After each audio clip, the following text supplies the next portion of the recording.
एक किसान था जिसके दो बेटे थे। वह बहुत ही आलसी और निकम्मे थे। वह अपने पिता को कामकाज में हाथ बटाने के बजाय आलस किया करते थे, इधर उधर घूमते फिरते थे।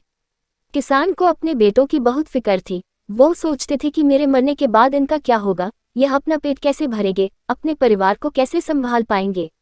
एक दिन किसान की हालत बहुत ही गंभीर थी। किसान मरने की हालत में था। तभी किसान ने अपने दोनों बेटों को बुलाकर उनसे कहा कि हमारे खेत में एक खजाना गड़ा हुआ है, लेकिन वह किस जगह है उसकी जानकारी मुझे भी नहीं है, लेकिन खोदने बाद तुम्हें वो खजाना मिल जाएगा। इतना कहकर किसान भगवान को प्यारे हो गए। खजाने की खबर सुनकर दोनों बेटों के मन में लालच आ गया और वो दोनों खेत पर चले गए और खेत को खोदने लगे। खजाने के लालच में कुछ ही दिनों में पूरे खेत को खोदने के बाद वह घर जाकर बैठ गए और वह अपने पिता को कोसने लगे। इसी तरह कुछ महीने बीत गए और वर्षा ऋतु का आगमन हुआ। किसान के बेटों के पास पेट भरने के लिए सिर्फ एक ही जरिया था, वो है खेती। तब बाकी किसानों की तरह किसान के बेटों ने खेत में बीज बोने शुरू कर दिए। वर्षा का पानी पाकर वह बीज अंकुशित हुए और देखते ही देखते खेत लहराने लगे। ऐसा लग रहा था कि हवा के झोंके से लहरा रहा था।